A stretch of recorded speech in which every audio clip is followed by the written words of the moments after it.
Are we ready? Okay. Recording has started. Copyright waffle. Copyright waffle. All right. It didn't start from the beginning. It didn't. No matter. No matter. Morning, everybody. Good morning. So, my name is Chris Morrison. My name is Jane Secker. And we are the co-chairs of the Association for Learning Technologies, Copyright and Online Learning Special Interest Group. And here is another webinar we've been running. So I'm going to go back to the slides. So we're delighted. Welcome back, Chris. This is here I am. You've been off for a little while, but I'm back here. Number 72. It is, 72 is a fine number. I won't let you forget that. Actually, I will have done 72 webinars, and you'll always have done one less than me. I will always have done one less. It's not a competition. No, you do know that, don't you? It's just a little bit of a competition, though. It's not a competition. I was very grateful. Catherine's here on. It's all about quality, not quantity. But yes, Catherine is here. Lovely to have, and thank you to Catherine for picking things up while I was our away. Co-host. Yes. So what have we got coming up in today's webinar? Wow, since we last met. Yes, we have that. Been a fair bit going on. We've got some copyright news. We've always got copyright news. Mm-hmm. And then we have the highlights of Icepops. So we're wearing the t-shirts. Icepops took place back in September. Yep, 8th of September. I'm really pleased that we're able to find out what happened there, because as many of you know, I wasn't able to make this year's Icepops. So if we go into the since we last met, I just thought I would share this photo. This is Gran Canaria. I managed to get away at the beginning of November for a much needed rest. And I just want to say thank you for everyone. Those of you that don't know, I was looking after my mum and ultimately saying goodbye to her this summer. And it was just really lovely to get so many messages, words of support from everyone in the community. So it's lovely to be part of the community. And in fact, the way I feel at the moment, I'm just really pleased to be back. And I think there's lots and lots of really great stuff going on. And well, you were much missed, as I said. Thank you very much. You know, and it was. Icepops wasn't quite Icepops without you. Annalise did a fantastic job. She did. And thank you to Lisa and all the team at Leeds Beckett, because we had a wonderful time. Yeah. But there was somebody big missing. There was somebody how big? I don't think I put on that much weight. Although I did have a very nice time anyway in Gran Canaria. So what have you been up to then? Yeah, so since we last met, this is Catherine and I. Last week we were having fun playing the publishing trap. So some of you may well have played or downloaded our resources for the publishing trap board game. We've got a version that you play without a board now, and we've also got 4 new characters. So I was keen to develop these new characters a couple of years ago. Partly because some of the subjects that we teach at City are a bit more vocational. We just sort of thought it would be really nice always from the start when we created the game to let people have a choice of characters from different disciplines. And Catherine and I were wearing our matching dresses, which we always do when we teach together, don't we, Catherine? And ran a session to test this out. Got some great feedback. If you want to read up about the characters, they are actually on the website now as well. But we've got Victor, who's a philosopher and art historian. We've got Farida, the computer scientist, who of course is studying artificial intelligence. We've got Ying, who specializes in Chinese business culture, workers' rights and feminism. I do like the fact that I think Catherine has a friend who thinks I've stolen her identity because she, other than the ultra marathons, which she's building up to, there's quite a lot of similarities. And then Antonio, Stephen, who's on the call, I have to say, I may be calling you Antonio from now on because you're playing last week as Antonio. You really got into character, didn't you? I did. Yes, I had a lot of fun with that character. Yes. And so I'm really looking forward to next week going up to Glasgow, where I'll be playing the game with those new characters again. So very exciting. So that's good, and I look forward to playing as well. I haven't played with those characters yet, even though we did create them quite some time ago. No. Okay, so shall we remind everyone that there is an archive of all of these? I see many familiar names. I think most people are aware of this, but you can see all of the stuff on YouTube or the Blackboard recordings themselves linked to. Yes, and apologies, Catherine, I realise I haven't sent you the slides, so you can't put the links in the chat for us. But we'll definitely be sharing these slides later. Okay. And I think it'll be too complicated for us to try and do it now. Yeah. I I'll think tell you so. what, you carry on for a bit, and I will do some technical stuff. I'll finish the job that you didn't do properly from earlier on. Okay, right. So now it's time for.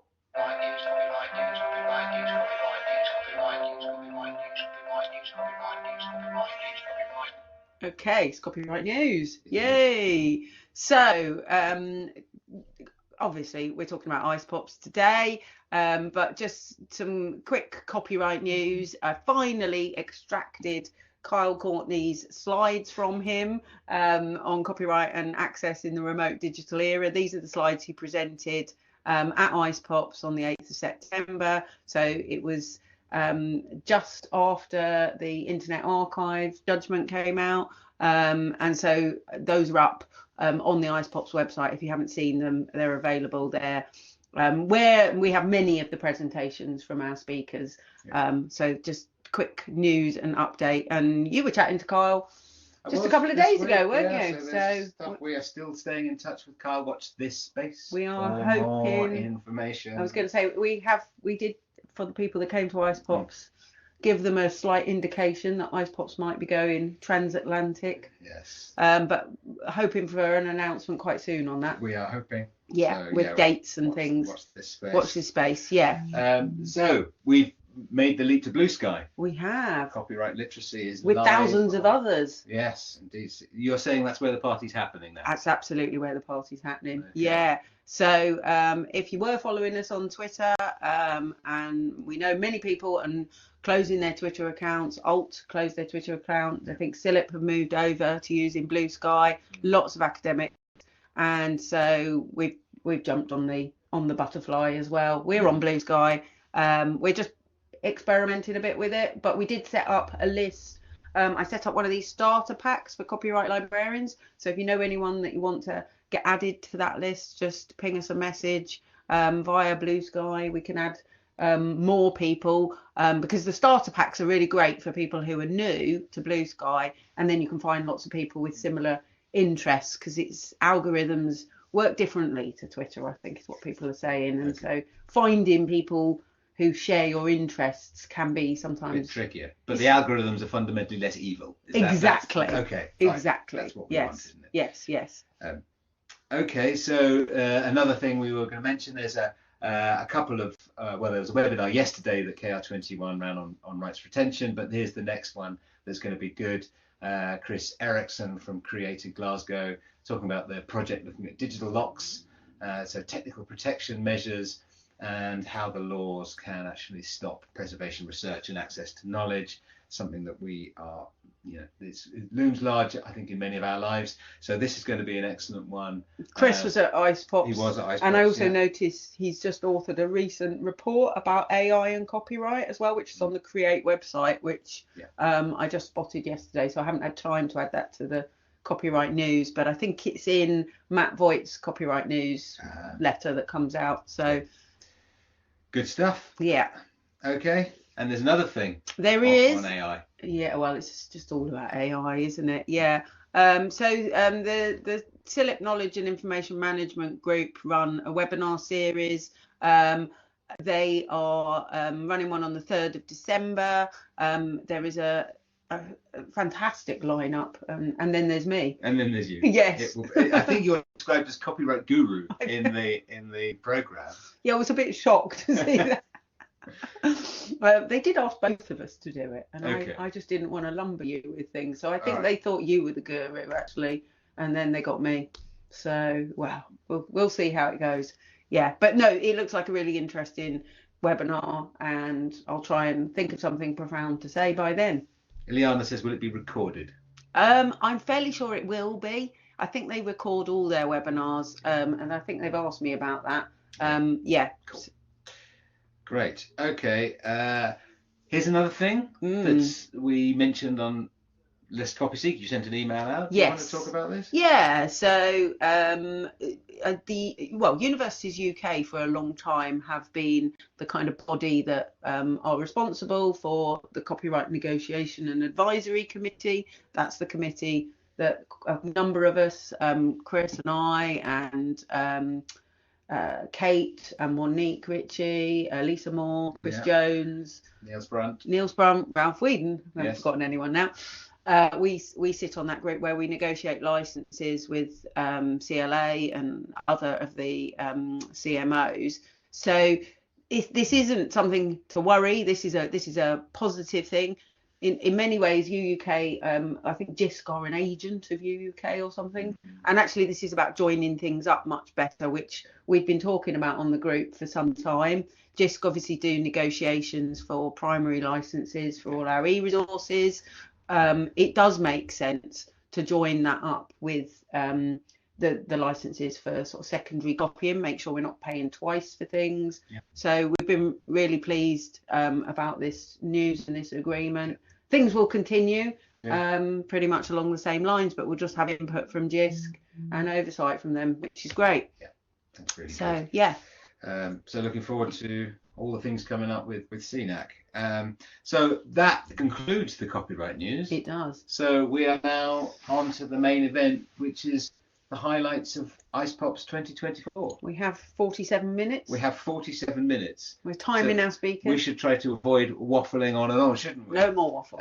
So we have Liesl and her gang from Leeds Beckett, Maya from the World Bank, Christine from UCL, and Michael from Dundee. So Liesl and her gang from Leeds Beckett and Springer Nature. And Springer Nature, of course. Yes. I know we've got Tali and Andre on the call at least. Yeah. So I think what we need to do is queue up the first set of slides. Yeah, let's go for it. We are that everyone could I'm super excited. Because so I'm going in the order on the slide now.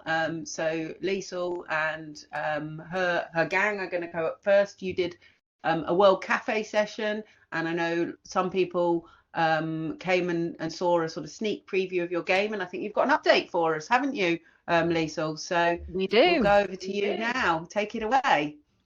Fantastic. Sorry, I'm getting a bit of echo. There we go. Open Access Alchemy began earlier this year at the Research Support Games Day online workshops. And we heard from a few people who had already developed games, including Chris and Jane. And then we were split into groups for a mini game jam, tasked with coming up with a game prompt around a set area of focus. And we all got grouped together under the prompt of understanding options for open access. We got a concept really quickly, pretty much jumping out the gate with a wizard-themed card game. And we really liked the idea of collecting spells as a magical version of research proposals. But we took a bit of time to think about what we wanted players to understand. So originally we talked about actually using the OA licenses themselves, so CC BY and those kind of things, and common academic obstacles like funding. But in the end, we ended up settling on open access types like gold, green, and diamond. We also had the idea of scaling the range of reuse options directly to the power of a player's moves. Soon enough, we had the rough shape of a game, including all the sort of different rule steps. We had the idea of players rolling dice to determine their APC funding and then purchasing magic class cards like Fire, Water, and Earth, which indicated how they wanted to reuse their work, for example, in the thesis. They then purchased magical tool cards, and these would represent the different OA types that they wanted to publish under. Players' card combos would give them health and damage values, which would transpond into publishing terms, and they would dive into turn-based combat, which we call trial by academia, with other players to determine who got published, with added wildcards to add to the random exciting events that might happen in the course of your research journey. we gave that synopsis to the rest of the workshop and were met with boundless enthusiasm. This and our own enjoyment of the process meant that we went, well, why don't we just go away and make the game? And thus began the journey of open access publishing. I will bounce over to Elise, who will talk a bit more about that. Hi, so once we had our first prototype for the game, we play tested it amongst ourselves to check our understanding of the rules and see if the game worked as we expected. It highlighted two main issues. One, it was too complex. There were 6 piles of different cards and it was difficult to keep track of what everything did. And 2, the educational aspect got lost in the game. Some parts of the game didn't reflect the research environment accurately, and we struggled to figure out how to explain OA within the game. So we went back to the drawing board and asked ourselves, what is the primary purpose of the game? The answer, for researchers to understand the different open access options available when publishing their work. We came up with a much simpler version of the game, which is what you see now. And there are 3 phases to the game. The players draw a wizard card and find out their research goal. They then gather APC funding by rolling the dice and choose which journals they want to publish in. The journals have different APCs, OA types, and impact scores. We ensured the strategy aspect of the game involved players deciding which of these cards are best for them, so it helped them to understand and remember the different OA types. The player then draws a wild card to find out if the article is going to be published. To find out if the article is going to be published, the player rolls a d20 dice. If their impact score is equal to or more than the number on the dice, then the article will be published. The player with the highest accumulated impact score by the end of the 3rd round wins the game. And I'll now pass this over to Tally. Yeah, and once we had a working set of rules and some rough drafts of the card text, the next step was a proper playtest. We wanted to see how the game worked for people with different levels of experience in open access, and also to test the rules with players who were completely new to the game, not just us that knew it from inside out. We tested the game with 2 groups at Leeds Beckett Library. One group was part of an open access team. They don't usually play board games. And the other group were keen board game fans, but little knowledge of open access. The feedback we got highlighted a few key points. While later rounds move quickly, the first round and teaching the game take a large chunk of the 1-hour session. We're exploring ways to speed this up, like adding visual guides or explaining the game's process. We also learned that some changes are needed for accessibility in the card design. And we found that some card effects need rebalancing to keep the game fair for all players. All our playtesters were excited about the game. They felt it had just the right level of mild competition and enjoyed figuring out publishers' synergies to different effects. They also loved having a personalized character with individual goals to work towards. We used the feedback from the playtests and comments from Icepops to carry out a second revision of the game. This time, we focused less on changing the rules, but we did adjust some wildcard effects for better balance, and more on making the rules clearer for players. One of the main pieces of feedback we got at Icepops was about the word impact in the journal cards, which was how we counted each player's score. After presenting an Icepops, we decided to replace impact with influence. We also finalized the card designs, and Andrew will talk about them now. Hi, okay, I know we've not got much time. So you can see the card designs, which are a finalized version, though there are obviously still some tweaks left to be made. All the visual elements on the cards, such as the player designs and the card and journal icons, are either public domain available or were digitally designed by myself, so please disregard any artistic failings. Otherwise, the cards themselves and textual backgrounds were made using the Dexterous editor, and they've kindly granted us full permission where required for any materials in the project. So as you can see, the wizard cards include, which is the design of the character. We currently have 3 black and white designs, but we're looking to make more for each card and also include diverse representation to represent the vast differences between all the researchers out there. Our journal cards follow a purple theme with clear colouring to indicate the type of OA that the card is available, and there's also colouring used to indicate influence score and coin values and APC where needed to reduce the amount of needless text. Finally, our wildcards have a red theme and use the previously mentioned public open access assets to indicate to whom the fun wildcard effect applies. And you can see these may be personal, collaborative, positive, negative, or affect the whole table hinged on a single person. So we're aiming to release the game in December. We will upload it to the Leeds Beckett repository under the CC BY-NC license. And this will allow other institutions worldwide to freely download and play the game with academics or members of staff. This should encourage broader engagement with the concepts we build into it, and we'll announce its availability on copyright mailing lists. So if anyone is interested, you'll be able to access it easily. Thank you. Wow, thank you so much. Andre, that was speed talking. Yeah, We got you panicked then. You definitely picked up the pace. And thank you all for, I mean, great resource. I'm really excited to see it when it comes out. Yeah. Great collaborative team working and great collaborative presenting as well. Absolutely, thank you. And actually, it's really good because I only briefly heard your presentation at Icepops because I was running around between tables. So really appreciated having the chance to hear more about the game. It sounds, I love it. And I love the fact that you've taken feedback that you got and adapted it. We are going to have time for questions, but we're going to wait till everybody's spoken so that we make sure. So hold your questions or pop something in the chat if you have got anything that you don't want to forget to ask, because we'll go back. But we are now really pleased to welcome our second speaker from Icepops. I know Maya came all the way over from the World Bank in Washington. I'm really delighted that she got up so early this morning as well to speak to us about copyright, the most boring or the most fascinating of subjects. And again, you were part of the World Cafe, weren't you, Maya? So thank you so much for coming back to speak again. Thank you very much for inviting me. I hope you can hear me well. My name is. Hear you. Yes. My name is. Oh, hang on. Oh, we seem to have lost you, Maya. I think.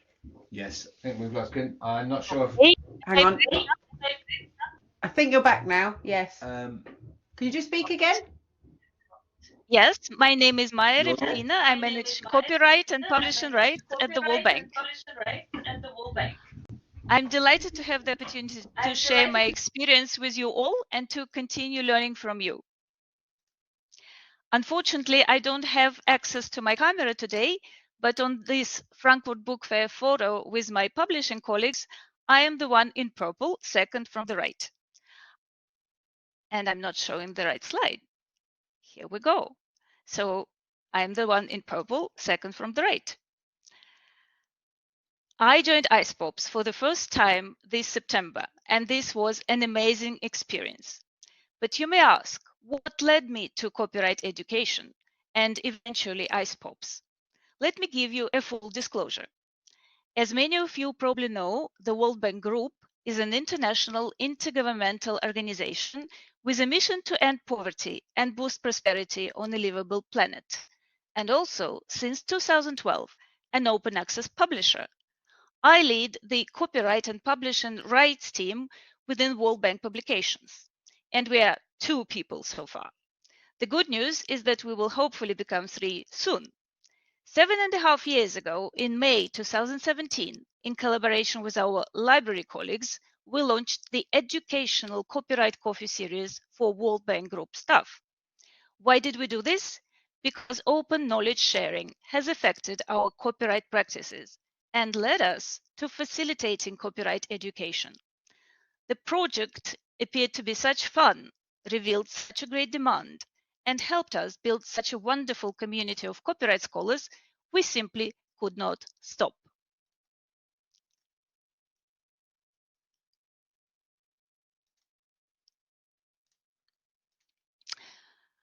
Probably the most important thing I've learned in 7 years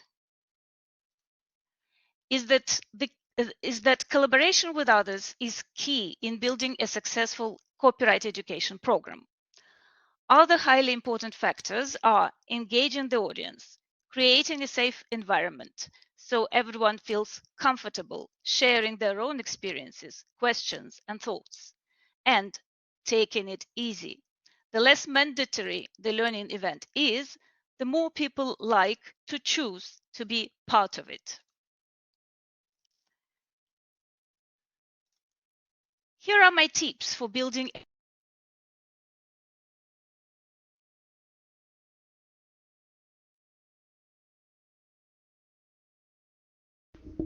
Sorry, Maya, I think we've lost your audio again. Okay, am I back now? That's it. It's back. Yeah, you're back. Yeah. Okay, for some reason I get muted from time to time, but I will try to keep my eyes on it. So the tips for building a copyright education program and a community around it. Share your own professional passion with others. If I speak about something with true love and affection, others may think it's worthwhile. Tell copyright stories. There are plenty out there, both from the history of copyright and from today. Think copyright and AI, for example, or think copyright and the human being. Learning from somebody else's mistakes in a playful way is a highly appreciated opportunity. Here is a horror story of how things went wrong, and this is how I can do it right. Covering different topics proves to be helpful. There is always something new, even if you repeat the same important things all the time. Involve subject matter experts who are passionate about their own work. We have spoken about maps, data privacy, accessibility, artificial intelligence, you name it.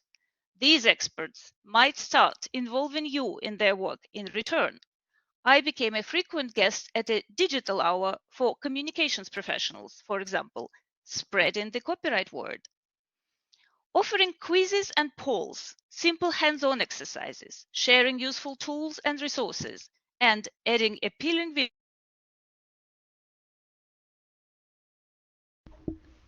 You've muted again.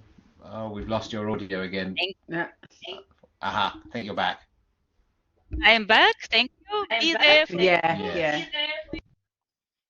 Be there for your community at the session and beyond.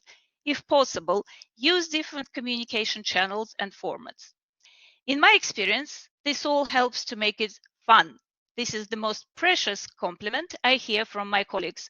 Copyright coffees are fun. Love learning serious things in a playful way because this relieves their copyright anxiety, and this makes the copyright officer popular and brings copyright to everyone's attention.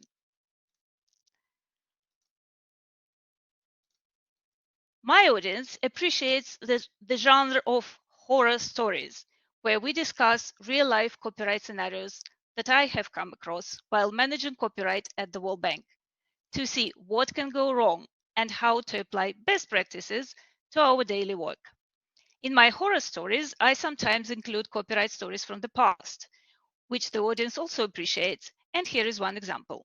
Charles Dickens and Edgar Allan Poe struggling for copyright ownership in their own work. In 1842, Charles Dickens arrived in Boston, Massachusetts, and this was his first visit to America, in order to put an end to the distribution of cheap, pirated copies of his novels in the United States. And this was possible. 2 minutes left, Maya. Keep going. That's fine. Thank you. Because the US at that time provided no copyright protection to non-citizens. Approximately at the same time, Edgar Allan Poe's work quickly became famous and was exploited along the same lines in Europe. Excuse my morning voice, and particularly in England. His poem The Raven, published in 1845, was extremely popular. Everyone was reprinting, translating, illustrating, and parodying it without any attempt to ask Poe for permission. And this turned Poe into an enthusiastic advocate for copyright. Apparently, he succeeded in his campaign, since in the end he was able to live on his own writings. This is a horror story with a happy ending. The next slide from a Copyright Coffee presentation demonstrates a simple co-publishing quiz, because World Bank staff co-publish a lot with external institutions, such as UN agencies and universities. In the interest of time, I will not interpret the slide and move on. Here is what we have achieved in 7 years in numbers. We have held 32 Copyright Coffee sessions. Our attendance has grown from 17 to 200 plus people. We have played with the format, starting with 1 hour, quickly growing to an hour and a half, with the understanding that we need quite some time for discussion. Moving to an entirely virtual format in early 2020 because of the pandemic proved a boon for attendance. And it is during the pandemic that we had our first 2-day session where we spoke about copyright basics on day 1 and copyright in publishing on day 2. We had up to 10 different speakers in our sessions. Sharing, starting 2020, the sessions have been recorded and made available for viewing for all staff at any time. Getting back to the title of my presentation, earlier this month, it happened to me yet again. I watched a copyright and AI webinar where a speaker said, I know that as soon as I pronounce the word copyright, everyone thinks, and now comes the boring stuff. And he said, well, you know, copyright is actually not so boring if you really put your mind to it, in somewhat apologetic tone. And I felt like every single cell protested in me. I wanted to shout, copyright is the most fascinating subject on earth. You probably feel my pain. I truly believe that through Copyright Coffee educational series, we have changed the institutional culture and persuaded World Bank staff that copyright is a fascinating subject worth studying. And perhaps most importantly, now almost everyone knows whom to contact with a copyright question. And it was at Icepops that I felt that my passion was shared with each and every participant. When I reported back on my experience at Icepops to my colleagues at the Library and Publishing Unit at the World Bank, they were absolutely fascinated by the title of the conference and that copyright people in the UK speak the same copyright language with a mission to make learning about copyright fun, engaging, and empowering.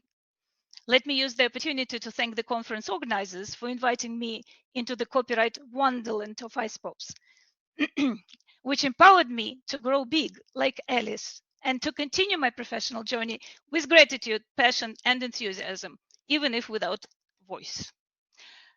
Thank you all very much for your attention and happy to take questions if time allows.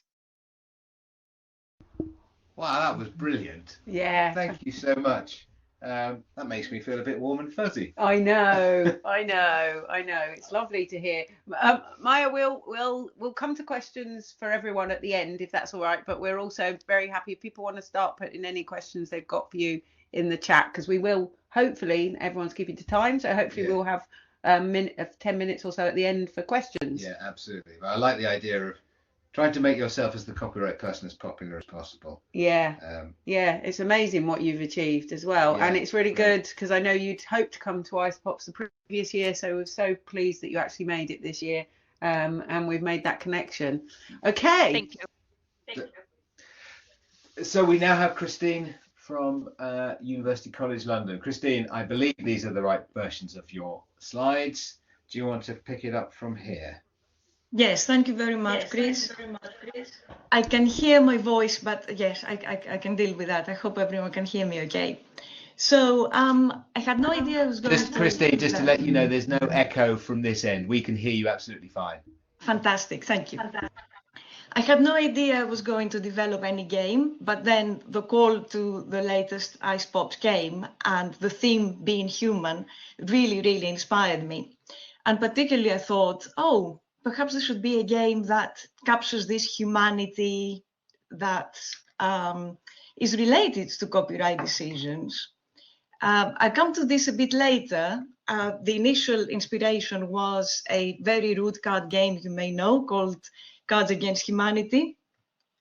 And the aim of this game is to engage with copyright in a critical way by addressing a range of scenarios. That this can be quite straightforward or appear straightforward, and they can also be more political or contentious. But the important thing for me was to allow for some very human responses. We're all very human after all. We have different attitudes to risk. We have different levels of anxiety, and that may translate to copyright anxiety. We have different opinions on things. So the way this was translated into a game was to create 100 copyright or open science scenarios presented as incomplete sentences. For example, including a published diagram in an article without permission is, and then offering, believe it or not, 500 possible responses. I probably need to get out more. I did create those, and they wrote themselves really. And they fall into 4 broad categories. A positive way to end the sentence, like the best idea since the invention of libraries, A -1, if you do this, you'll be on Father Christmas's naughty list. The it depends ones, which you can imagine are more represented. Let's consider copyright exceptions. This could be defensible. And also offering the option in a playful way to avoid an answer altogether. Like I've got the copyright shields the multiplying, and people get extra points actually if they can sing or perform these responses as well. In my experience, this is best played with maximum of 6 players, but if you have more people in the room, they can play in teams. There is a game leader that reads out the answer, and that game leader can be the same one or rotate. And there's also a moderator, I should say facilitator, that sums up and maybe gives some pointers to more resources. And this is how it's played. A question is read out. Each player or team of players has a pool of 6. Actually, we've reduced now to 4 possible responses, 1 from each category. If they want, they can also replace with their own inventive answer, or they can replace the answer. They can do whatever they like. The important thing is to have a response, to read out the responses and discuss them. And you can play the game a bit more competitively by voting for the best response, or having a more dictatorial way that the leader decides what was the best response. And then, of course, the educational bit of it is not just about having fun with this and having a laugh. It's about summing up and moving on to the next question. Now, examples. I wish I could read them out to you, but I'm short of time. But I've put a few there out of the 100 questions.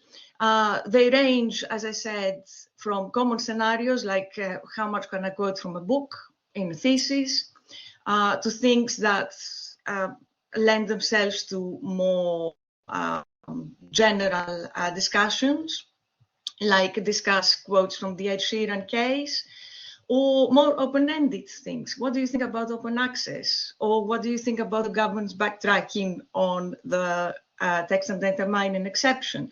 What do you think about percentages, etc., etc.? Answers, again, some examples. It could be things like, help me, least copy seek, you're my only hope. It could be, oh, this is excellent, it's a very kind and subtle plan. You understand, you probably get the references here. Hello, my name is Elsevier, can I play, etc., etc. I've tried to make this as playful as possible. And in fact, there is a background to all of this, which is very largely based on the work of 2 people called Secker and Morrison. I don't know if you've heard of them. They've written interesting things about copyright. And what framed the way I thought about the game was really the definition of critical copyright literacy. Not only the fact that, yes, it is about ambiguity and not right and wrong answers, but crucially also that it is something that we shouldn't take it for granted and it needs to be questioned. And also category 4 in this framework in Morrison and Secker about the different, not stages, but yes, categories of approaching copyright. My aspiration here is to view copyright as an opportunity for collaboration and co-construction of understanding. So all of these frameworks informed what I did. And my aims, more specifically, also drawn from Secker and Morrison's work, to get comfortable with uncertainty within the game, to avoid binaries, to balance content and approach. So it's more about approach, but the summing up at the end could be pointing to content. And more broadly, education or training. Also to be playful, but also to acknowledge and embrace copyright anxiety. Actually build it into the game in a playful way. We've got a couple of minutes left, Christine. Yes, we've played this in certain settings already. We've had feedback. Thank you to Icepops for feedback as well. Particularly the idea, because it's a huge game, to use subsets for different audiences. I'm acknowledging here other influences as well. And if we have time at the end, or if you want to follow up with me, I have questions for you. Because I was about to share this with Jane and make it public, and then I got the copyright anxiety myself. I made my life difficult because I wanted to include song lyrics and quotes from book and films to make the game more engaging and funnier. Is it okay to use them in the game? Different people I've spoken to have different views on that. Also, I think I'm more confident about the answer to the second one, inspired by Cards Against Humanity. If it's an adaptation of Cards Against Humanity, as I thought initially it would be, I would have to share under the same license. I don't believe I have to now, but again, I invite opinions on that. And finally, how could I produce a more professional looking glossy version of that? Because I've produced a very amateur looking version. If you know anything, any suppliers or any way, please get in touch with me. Thank you very much. That was fantastic. What an amazing looking game. I mean, obviously Jane and I were enjoying a little bit of ego tripping there, but I mean, what you've done just looks fantastic. I'm looking forward to playing this. And we'll definitely come to Christine's questions. Yeah, we'll come back to those later on. And I think what would be useful to do is, I mean, with all the games, we've got opportunities with the community to kind of get some thoughts back from people, and even more feedback. I'm sure people will want to do that. We need a copyright games jam. We do soon. Need a games jam. Yeah. That was great. So I think we've on to our final speaker. So we're doing well for time, and we should have some time at the end for questions for everyone. So again, pop any questions you might have for Christine in the chat. But our final speaker, we at Icepops, we had Michael and Kirsty joined us to talk about copyright beyond the classroom this morning. We've just got Michael joining us, probably from a very snowy, chilly Dundee. Are you there, Michael? Yeah, I'm here. It's very sunny in Dundee. It's very, very okay. Cool. Very, very cool. Okay. Well, thanks very much. Take it away. Your time starts now. Thanks. Hi, everyone. I'm presenting this on behalf of myself and Kirsty Knowles, my colleague who's on holiday just now, so can't be here. We had a great time at our first Icepops, and this was our talk. It was called Copyright Beyond the Classroom, a real-life experience of publishing art school dissertations, full of third-party images and at the last minute, which kind of sums up our experience. So this is our story of personal and professional growth around copyright. Change the slide. So this was our first publishing project. There was a kind of a new team we've put together, and this was a new service our library was offering. We were publishing 55 undergraduate art dissertations, which seemed like a manageable workload at the time, but it translated to around 500 images, as well as things like interview transcripts, and in some cases just no context lifts straight into the dissertations. They were going to be published at the Art School degree show, which was the final degree show that the students have when they graduate. It's a very popular event. They get around 15,000 public visitors a year. And from our stats that we got from Issue, we were right to be concerned, because we got around 1,500 views and 30,000 clicks on the dissertations, which was great, but we had a lot of work to do around copyright. The timeline as well was very tight. So in February, we were in contact with the academic supervisor for the course. In March, we got our Issue subscription. April, our publishing librarian, Kirsty, joined us, and the degree show and the deadline for the project was in May. So this was a welcome present that we gave Kirsty. The short timeline and the amount of copyright issues that we had to deal with, around 500 images plus all the other things, meant that we had limited options on how we moved forward.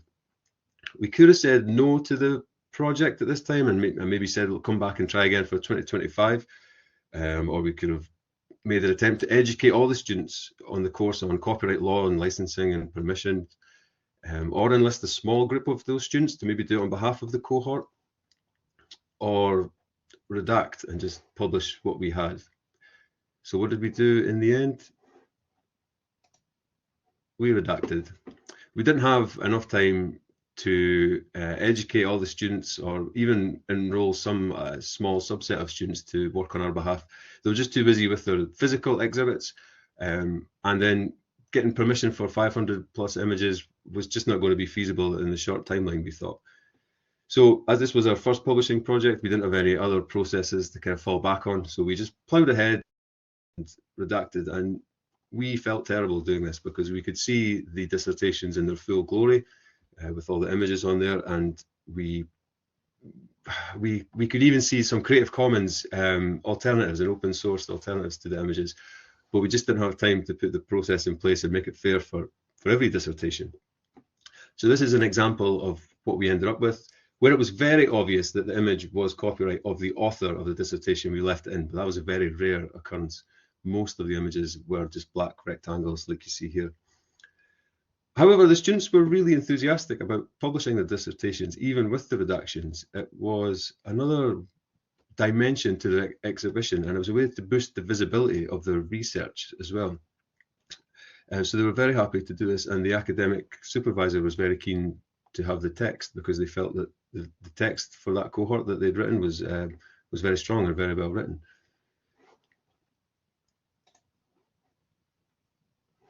So at the Icepops conference, we had some questions for the delegates and the copyright enthusiasts that we were going to meet there, because as this was our first project, our library didn't have the copyright processes or support in place for publishing. So we felt it would be a good opportunity to go to Icepops and maybe learn from the other attendees and delegates and just see what they would have done. So we had these questions like, how do you deal with copyright issues like this? When you've got things at scale, when you've got things at the last minute, do you have processes in place? What do they look like? Is copyright part of your undergraduate courses? That was something that we were interested in, but how involved do we get? Do we do like just maybe one lecture, or do we put on a module or a course alongside the students' regular learning? Why does nobody want to be the copyright person, in inverted commas? This was a common attitude in our library when we started asking copyright questions. It was always like, well, I'll tell you, but you know, don't hold me accountable for this. So we used to have a copyright person, and they were great, but they left a few years ago, and they've not been kind of directly replaced. And that's partly because the library now does so many different and various things and so many services that are affected by copyright, but are so different in the way that it's dealt with. So from publishing to accessing resources and doing reading lists, for example. So the question that we had was, do people have a copyright group or a collective approach? We saw this presented at Icepops, and that was really encouraging, really welcome. But we thought maybe it would be better to have a group of individuals from different departments come together, so there'd be more perspectives and more expertise in the room, rather than just lumping it all on one person's shoulders. A couple of minutes left, Michael. Perfect. So this is the last slide, just to give you an update on our progress since Icepops. I'm happy to say that we have started a library copyright group. We had our first meeting last month, and we got another meeting before Christmas. It was very well attended, and we had colleagues from pretty much every department of the library, so we had, and beyond. So we had a wide range of perspectives and voices on copyright. We've also been in touch with some of the Icepops delegates, which has been great because we've been sharing resources and ideas by email since, and opportunities to collaborate have come out of that. And we're very happy to keep that up. Rights retention. Now, I don't have time to explain exactly what this is, but it's something that we're introducing as a university, and it's going to change the way our researchers publish. And Kirsty and I were asked to write up a paper basically educating staff at different levels at the university on what this would mean. And it was thanks to Kyle Courtney's talk about non-exclusive rights and what that means for libraries that we felt a lot more confident in doing this and be able to speak with a bit more authority on rights retention. So that was really helpful. And finally, and most importantly, and also Kirsty doesn't know this yet because she's still on holiday, but we have a meeting scheduled in the next couple of weeks to talk to the art school about publishing their undergraduate dissertations in 2025. We are so far ahead of schedule this time, and we've got all these new copyright things in place. So yeah, we're very happy with that. And we've even been in touch with some staff to talk about publishing the research in a similar way. So watch this space, and thanks to the Icepops attendees and community and copyright enthusiasts who've been so generous with their time and their expertise in helping us develop these services. So thanks very much, and yeah, I'll hand you back now to Jane and Chris. Thank you very much, Michael. Thank you, and yeah, we hope Kirsty's enjoying the end of her holiday, and back with you soon with that exciting news. It's great to hear these updates from everyone, of things that have happened since Icepops, contacts and things that you've made. Now we've got about 8 minutes or so, I think, so we can take a little bit of time if we've got any questions. We're just having a look if there's anything in the chat, but lots of people, great to hear from people who didn't manage to make Icepops, so you got a bit of a flavour of the session. But would anyone like to ask any of our speakers? So we had Liesl and the team from Springer Nature at the start. We had Maya talking from the World Bank, who got up very early. Yes, so please ask us some questions. There's a comment here from Deborah who's saying to Michael, Strathclyde have created an online module for students, which is one topic within a broader academic library skills module. So yeah, there's an idea for how to do things. Lisa Moore is saying they're an arts institution, that's University of Creative Arts, with similar issues. Love to share what we do with dissertations and various other resources. Yeah, it's brilliant, isn't it? Actually, people coming together and sharing ideas, because there's similar issues. That whole question about whether we put or whether we advise students to put images, redacted or unredacted, into theses is one that will always be there. And I tend to, I think it's good if we can have the images in there, but great that you're putting that work in, Michael. So I think, please use the chat if you want to make contact with each other. The chat doesn't get saved from this with the recording, so don't worry about share. If you want to share emails and things like that, you can in the chat. But I think also at Icepops, Michael, there was a couple of people from other arts institutions there, so it is always an interesting area, I think, when you've got to teach copyright to people that are actually inherently very creative as well. And it's a kind of, that dual sort of aspect of it, isn't it? It's about thinking about maybe reproducing other people's work, but it's also then thinking about themselves as an artist and how they want to protect their work as well. And I know, Lisa, you spoke about your journey to sort of being a copyright specialist quite a little while ago now, but that's probably a good webinar for Michael to have a look at as well. Yeah, absolutely. We've got all the recordings up. All the recordings available on the archive. Yeah. So do you want to ask any questions, Chris? Because you hadn't heard any of our speakers, and I'm interested in Christine, whether you have any of those questions for us. The question was about, do you want me to put the slide back up? If the slide, I think, I can do that. That question of whether to involve quotations from things in the game. My feeling is that they're very short excerpts. I mean, I actually was speaking to someone a couple of weeks ago. I went to a craft fair. Chris knows I love a craft fair. And it's your favourite thing too, isn't it? I love a bit of art. Yeah. No, I was at a craft fair, and there was actually an artist there who had reproduced very short excerpts from songs onto they were kind of mainly A5 or A4 prints, but I said to him, I'm really interested in the fact that you've done this, and you've obviously thought a bit about copyright, have you? And he was like, oh gosh, yes, I've been very careful with how much of a song I've included. So it was identifiable as the song, but they were really, really short amounts that he'd included.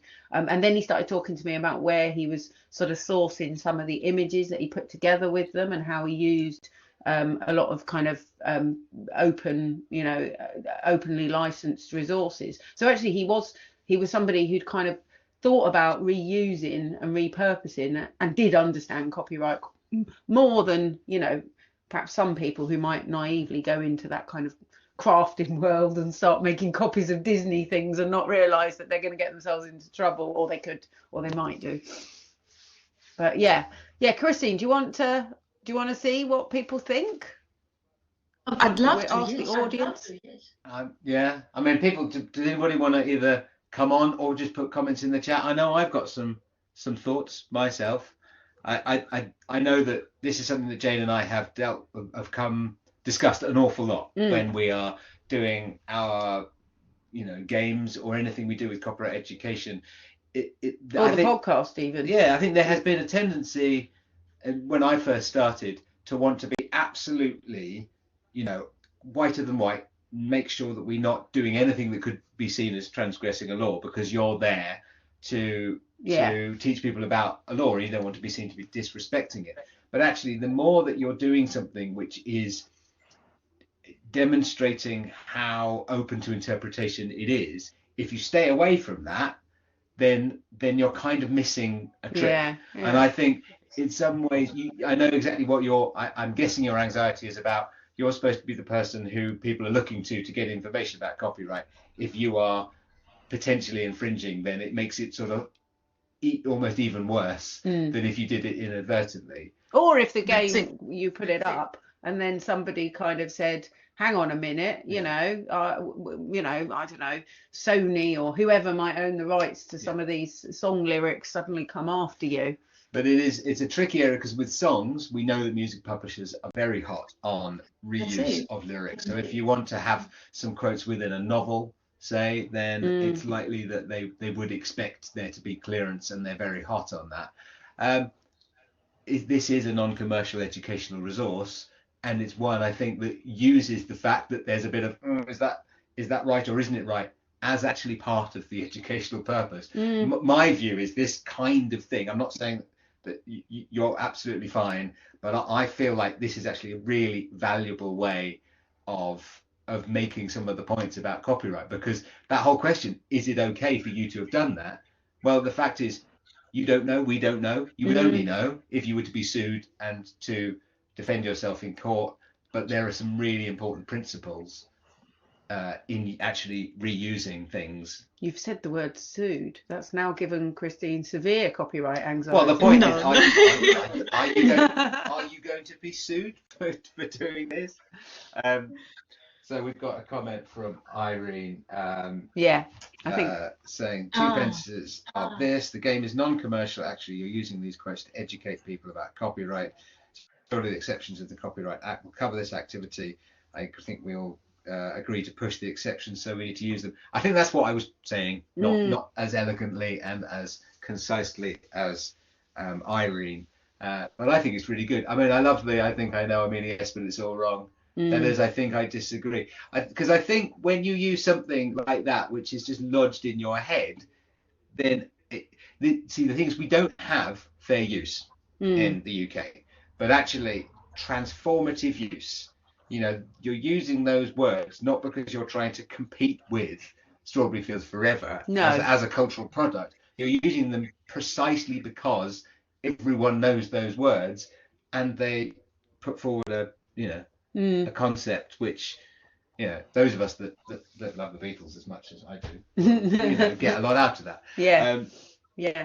No, I think that's really good. I think, was there another comment I just saw from Deborah as well about acknowledging them? Yeah, the lyrics and quotes would be fine if acknowledged somewhere in the game, not necessarily in the individual. So could you have a credit? I think, and I think that would be valuable. That was the other point. And actually, again, you could make that a sort of a modelling educational thing. So you want to give credit, but not in a way that disrupts the flow of the game. And Stephen said as well, making it clear that those quotes are not covered by the CC license. And Chris Jones, also, who's been dabbling in Beatles related parody educational things in previous Icepops, absolutely, agree with the exceptions or expectations established around the prior quotation exception around quoting song lyrics as the epigraphs contributes to the anxiety. Okay, I think we are nearly at time. I wanted to just ask Maya one quick question, if I can, which is about the World Bank, Maya. I don't know if you can unmute and join us. I just wondered if the nature of the kind of organisation at the World Bank is related to why you've sort of found that people are kind of embracing copyright education more, because so much of the World Bank publications are actually published with Creative Commons licenses. So in my sense is that probably is related to it, but it just feels like, I was just thinking of, even in our copyright card game, right at the start, we picked up a World Bank report and we used it as an example, didn't we? Because it got Creative Commons license on it. So we were kind of telling people, can I reuse it, to get them to understand Creative Commons. Is that? Do you think that's why? Well, I definitely agree with you, Jane, that open access attracted attention to copyright and made it clear to World Bank staff and many other people in the world, I'm sure, they need to understand copyright better in order to be publishing in open access. Yeah. So it is kind of linked, I think, isn't it? I think so, and I think it's really, often we need to be thinking very hard about the mission of our organisation, or the group that we're working with. And sort of laudable aims of your organisation, and how something which is designed to turn a profit for powerful corporate entities, which is kind of what copyright is, and how that creates that sort of interesting dynamic. Okay. Well, hopefully we'll talk to you further about things like that, and it's great to have you in our community. I know our webinars are quite early in the morning, but if you can get up early in future and you want to join our next session, that would be lovely to see you. So what have we got coming up next? Well, it's is it too soon to mention the C word? Christmas. Christmas, indeed. We have the big fat copyright quiz of the year, and Catherine is going to be helping us again, isn't she? She absolutely is. Catherine yes. From TV quiz show fame. Only Connect.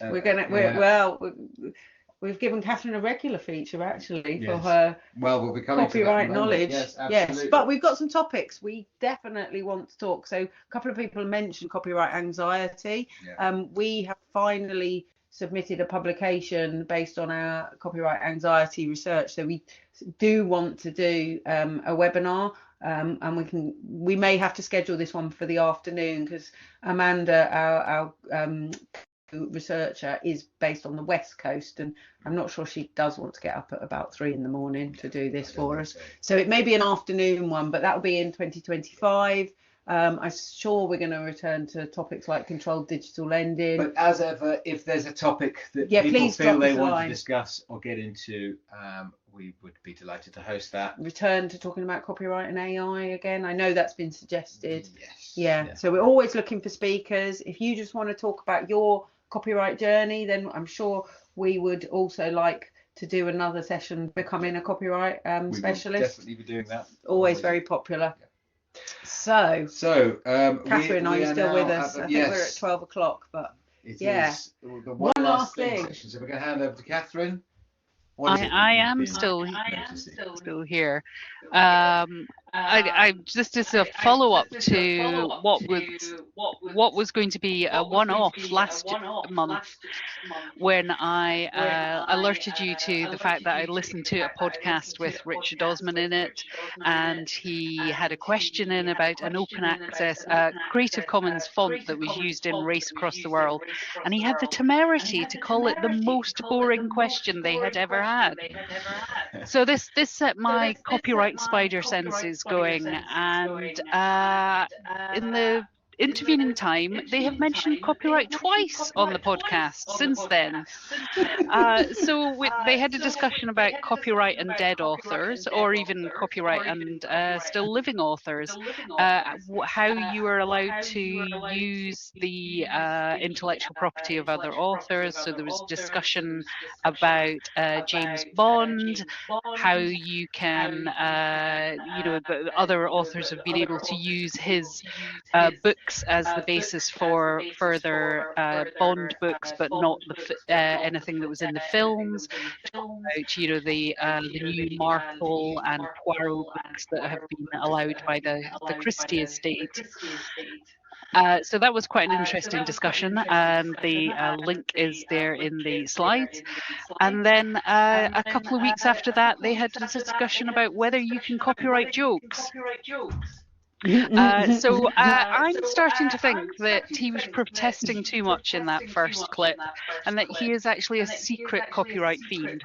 So I'm going to keep listening out for him. We're thinking of getting in touch with him, aren't we? Yeah, I think so. If anybody has any contacts with Richard Osman, you know, tell him that we're on to him. We know that he's secretly a copyright specialist, and he really wants to talk about it on this webinar. Absolutely, yeah. And we'd let him on, wouldn't we? I think. I mean, I know it's a very, you know, it's a very selective and you know, esteemed group of people that we asked to speak, but we'll let Richard Osmond on. Catherine, you can interview him as well.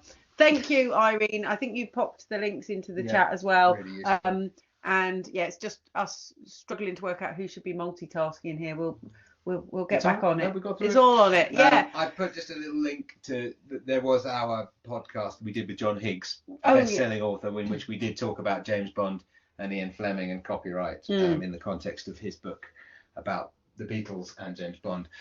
So we are now over time. We're out of time. Thank you again to all our speakers who came. That was a really good one. Yeah, thank you very much. Thank you, Christine. Thank you, Liesl and Tali and Andre from Springer Nature. Thank you to Maya she can go back for a little snooze or have some coffee now. Michael, so it's been fantastic. And let's play out with the theme tune. And welcome back, Chris. Hey. Yay.